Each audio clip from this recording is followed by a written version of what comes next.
먼저 이 귀한 자리를 세워주신 하나님께 감사드리고요. 또 이 귀한 부족한 저를 이렇게 세워주신 담임 목사님께 감사드립니다.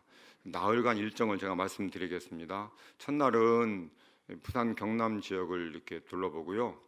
둘째 날은 청주와 대구 지역에 펼쳐졌던 주님의 사랑을 둘러보고, 셋째 날은 호남 지역에 펼쳐졌던 주님의 사랑과 복음 현장을 생생하게 제가 사진도 많이 준비했거든요. 그리고 마지막 날은 서울과 양화진에 펼쳐진 주님의 사랑을 둘러보는 것을 하겠습니다. 그 양화진에 가면 캔드릭 선교사의 묘비 문구가 있습니다. 유명한 문구인데요. 만일 내게 줄 수 있는 1000개의 생명이 있다면 모두 조선을 위해 바치리라. 근데 이분이 안타깝게도 처녀 선교사였는데 9개월 만에 급성 맹장염으로 떠납니다. 심지어 장례를 집례하는 그 목사님까지도 하나님의 뜻을 모르겠다, 천국 가서 물어봐야지, 이렇게 했거든요. 근데 나중에 결과는, 여러분 생각해 보십시오. 선교사가 죽었다 그러면 두 가지 반응입니다. 야, 그 위험한 곳 가지 마, 그렇게 나올 수도 있는데, 여기 죽으니까 캔드릭 선교사를 지금 헛되게 하지 말자.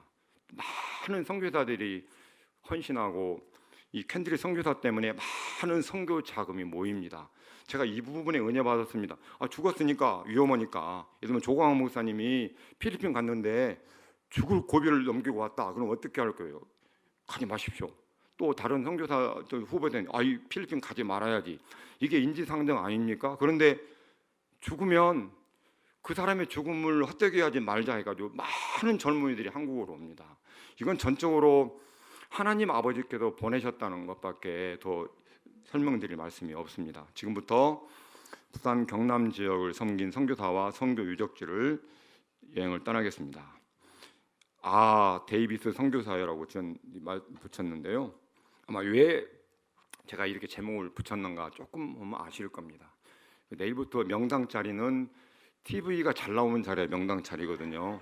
제가 이렇게 화면을 많이 준비했기 때문에 앞으로 내일부터는 앞자리가 명당이 아니고요, 큰 TV가 있는 곳이 명당입니다. 제가 이 데이비드 선교사 때문에 많이 울었습니다. 제 제목도 데이비드 선교사라고 지었거든요. 그 데이비스 가족은 호주의 독실한 청교도 플리머스 형제단의 일원이었고요. 아버지 어머니가 정말 예수 잘 믿는 분들이었는데 12살 때 변호사였던 아버지가 돌아가십니다. 13남매의 가장이 되었습니다. 그러나 이 젊은이는 선교에 대한 열정이 남달랐습니다. 이미 그 누나 사라가 이미 인도 남부 지역에 선교사로 가 있었는데 그 나이에 1년간 누나를 도와주면서 선교 사역을 감당합니다.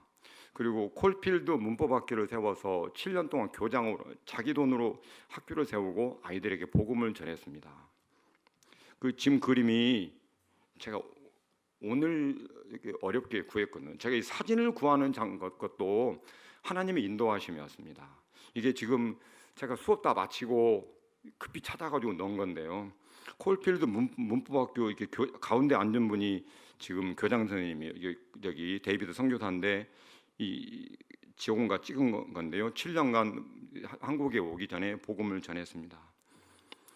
그 중국의 성공회 선교부 총무였던 월프 신부님이 중국 선교사임에도 불구하고 자꾸 부산 쪽으로 여행을 오면서 부산에 선교사가 필요하다고 각 여러 나라 여러 기관에 호소합니다. 그러나 아무도 반응을 하지 않습니다. 그러니까 자기 친구였던 호주의 콜필드 교회 맥카트니 목사님에게 편지를 보냅니다. 좀 있으면 편지가 나오거든요. 그 맥카트니 목사님이 한국의 부산 경남 지역에 선교사가 필요하다는 간절한 편지를 자기가 발행했던 The Missionary at Home and Abroad에 실립니다. 이걸 데이비스가 봅니다. 지금 인도로 가려고 준비하고 있는데 급히 조선으로 선교사로 가려고 마음을 바꿉니다. 이게 바로 지금 그 울프 신부님이 그 맥카트니 목사님이 보낸 편지였고요. 이 편지가 잡지에 실렸는데 이걸 보고 데이비드 선교사가 반응합니다. 오른쪽은 어머니와 찍은 건데 어머니가 돌아가시자마자 이제 조선 선교를 결심하거든요. 이 화면 잘 보시기 바랍니다. 얼마나 서두르나. 제가 이거 보고 울었습니다. 송교사님 뭐가 급해서 조선에서 누가 자기 기다리는 것도 아니잖아요. 그 편지 하나 보고 제가 많이 울었는데요. 89년 8월에 목사 안수를 받고요. 8월 17일 날 파송 예배를 드리고 8월 21일 날 조선에 출발합니다. 막 급히 무슨 뭐 신혼여행 가는 것처럼 급히 그냥 89년 8월 5일 목사 안수 받고 8월 17일 날 파송 예배 드리고 8월 21일 날 조선으로 출발합니다. 호주에서 조선 오는데 40일 걸립니다. 그래서 89년 10월 2일 부산에 도착합니다.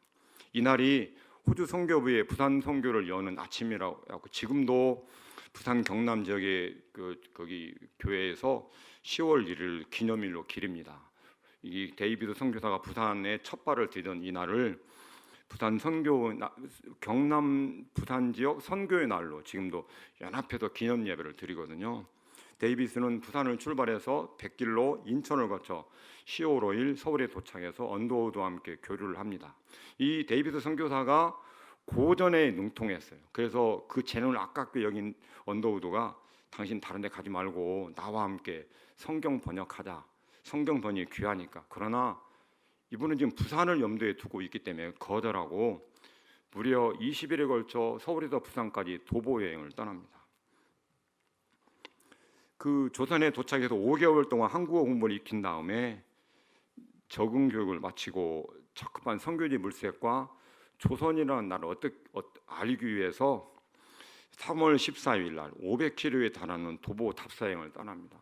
생각해 보십시오. 지금 좋은 호텔과 좋은 그 음식점이 있고 이런 때도 20일 동안 서울에서 부산까지 걸어가기 힘든데 그 당시 변변한 여관이 있었겠습니까? 변변한 음식점이 있었겠습니까? 그 3월 14일 날 어학선생과 수행원을 대동하고 드디어 여행 도중에 판매하는 성경과 전도지 상비약을 준비하고 서울을 떠납니다. 3월 14일 서울이고요. 3월 15일 날 과천 수원, 3월 18일 날 천안, 공주에 3월 20일 날 도착하고요. 경천에 3월 21일, 논산에 3월 22일, 전주에 3월 24일. 이 전주 들어가는데 비가 억수로 와가지고 장화를 벗고 맨발로 걸어갈 수밖에 없는 그런 지경이었다고 합니다. 오수에 3월 25일, 남원에 3월 27일, 하동에 3월 29일 거쳐 지리산을 거쳐서 이렇게 가는 코스를 택했습니다. 서울에서 남원까지 약 270km인데 강행군이었습니다. 그러나 데이비스는 뒤에 일기도 나오는데요. 일기도 쓰고 거기다 한글도 막 적어놨어요. 매일 5, 6시간씩 한글 공부하고 그 조선에 대해서 공부를 합니다. 사람들과 말을 하고 한국말을 익히고요. 그러나 무리한 도보 여행과 추운 날씨와 불편한 잠자리, 맞지 않는 음식으로 인하여 폐렴과 천년두에 걸려서 4월 4일 부산에 도착하는데 그 도착하기 5일 전에는 아무것도 먹지 못했습니다. 걷는 것조차도 힘든 상황이었거든요. 그 당시 부산에 있었던 캐나다 선교사 제임스 게일이 급히 일본 병원에 입원시켰는데 불과 하루 지나고 그 부활절 하루 전날 4월 5일 하나님의 부르심을 받습니다. 호주에서 가기 전에 천년도 예방접종 하고 가라고 그랬는데 급히 가야 한다. 그것도 거절합니다. 제가 여기서 울었습니다. 선교사님 뭐가 그렇게 급하셨습니까? 누가 조선에서 이분 기다리지도 않잖아요. 그 10일 간격으로 막 그 목사 안수 받고 그다음에 파송 예배 드리고 바로 그냥 떠나는 것입니다. 그 측근들이 예방 접종 하고 가라고 그랬거든요. 근데 그것도 뿌리치고 빨리 가야 된다고. 한국에 온 지 6개월, 정확히 조선 땅을 밟은 지 183일 만에 34세의 나이로 총각으로 소천합니다. 그 임종을 지켜봤던 캐나다 선교사 게일이 여동생 메리에게 보낸 편지입니다. 데이비드 선교사는 아직 의식이 있고 저에게 말도 하고 있는데 의사는 그의 시간이 얼마 남지 않았다고 말했습니다. 결국 한시경 데이비스는 예수님에 관하여 무엇인가를 이야기하면서 편안하게 잠들었습니다. 이게 이분의 전도 여행 일기예요. 이게 일기고 여기 중간중간에 한글이 적혀 있습니다. 이게 데이비드 선교사를 파송한 교회와 총회 본부 모습이고요. 이게 비자고 그 여행하면서 한자 옆에다가 한글 적어놓고 영어로 이게 무슨 글씨다 이 공부한 내용이에요. 오른쪽 덕배 씨는 이분의 우리나라 이름이거든요.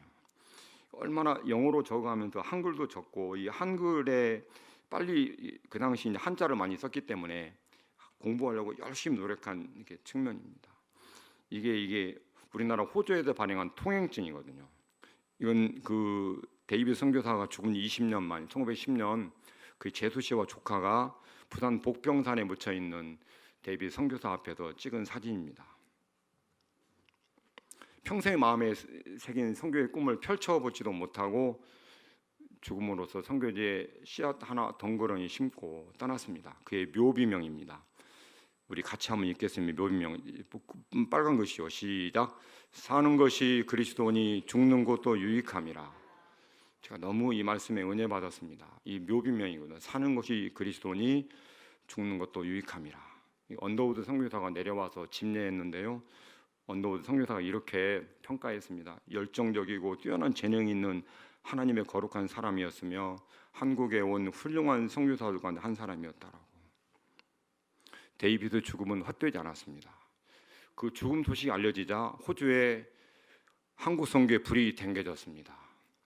그의 죽음에 충격을 받은 호주 빅토리아 장로에서 파송했거든요. 여성들이 뭉쳤어요. 1890년 8월 25일 이분이 1890년 4월 5일 부활절 전날 돌아가셨는데 4개월 만에 여성교회 연합회를 조직해서 한국이 선교사를 공개적으로 모집합니다. 교회가 아니고 여성교회 연합회가 뭉쳐가지고요.